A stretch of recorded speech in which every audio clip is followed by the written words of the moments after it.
Assalamualaikum warahmatullahi wabarakatuh. Terima kasih kepada Bapak atau Ibu yang sudah menyempatkan waktunya untuk hadir pada hari ini dan memberikan kesempatan kepada saya untuk menyampaikan beberapa informasi.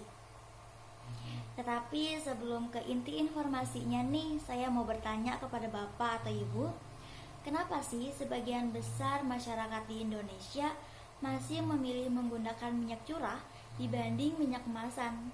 Yang padahal minyak kemasan itu lebih terjamin gitu kebersihannya. Kira-kira kenapa ya? Barangkali Bapak atau Ibu ada yang mau menjawab, silahkan. Ya, tepat sekali jawabannya. Salah satunya pasti karena harga minyak curah itu lebih murah ya dibanding minyak kemasan. Dan menurut saya juga karena masih adanya produksi minyak curah dan karena kelangkaan minyak kemasan itu sendiri yang membuat masyarakat beralih menggunakan minyak curah. Dan ya, sesuai pertanyaan tadi, selama kurang lebih 5 menit saya akan menyampaikan informasi betapa bahayanya jika kita mengkonsumsi minyak curah. Jadi untuk Bapak atau Ibu yang ada di sini, stay terus ya, karena akan banyak sekali informasi yang akan saya berikan dan pastinya bermanfaat.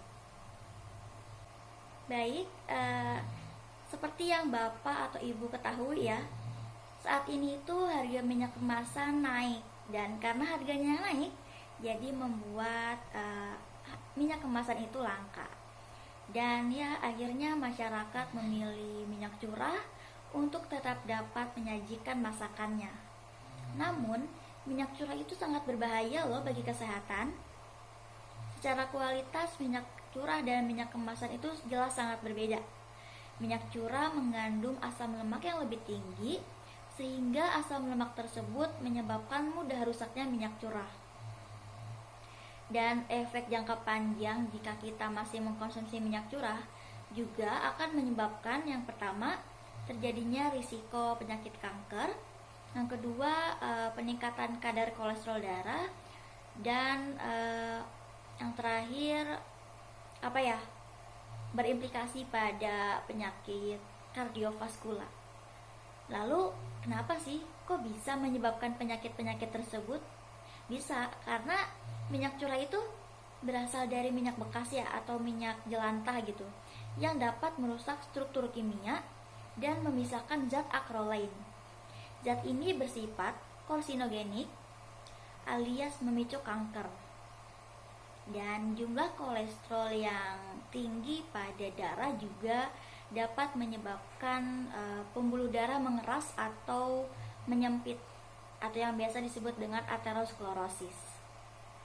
Dan jika aliran darah menuju jantung terganggu, maka tentunya pasti menyebabkan penyakit jantung. Dan jika tidak cepat diobati nih, bakal menyebabkan implikasi berbahaya, yaitu serangan jantung. Dan Tan Shot Yen juga pernah mengatakan bahwa jangan memakai minyak curah yang tidak jelas kesehatannya, malah menyarankan untuk mengurangi penggunaan minyak. Seperti itu. Jadi banyak sekali ya bahaya jika kita mengkonsumsi minyak. Dan dari informasi yang sudah saya berikan tadi nih, karena banyak kan bahayanya. Dari yang pertama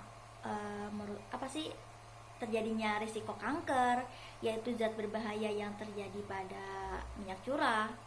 Yang kedua, peningkatan kadar kolesterol darah yang merusak sel dan memicu aterosklerosis. Yang ketiga, peningkatan risiko penyakit kardiovaskular yang menyebabkan implikasi berbahaya, yaitu serangan jantung. Ternyata penyakitnya itu nggak main-main ya, dan nggak bisa kita anggap sepele gitu. Lalu sebagai penutup informasi saya nih, izinkan saya untuk menyampaikan pernyataan penting dari apa yang sudah saya informasikan tadi. Lebih baik membeli minyak dengan harga yang sedikit lebih tinggi tetapi sudah jelas kebersihannya, daripada membeli minyak dengan harga murah tetapi dalam jangka panjang kita harus mengeluarkan banyak uang untuk berobat yang belum tentu dapat menyembuhkannya. Jadi, saya harap Bapak atau Ibu dapat memahami betapa berbahayanya jika kita masih mengkonsumsi minyak curah.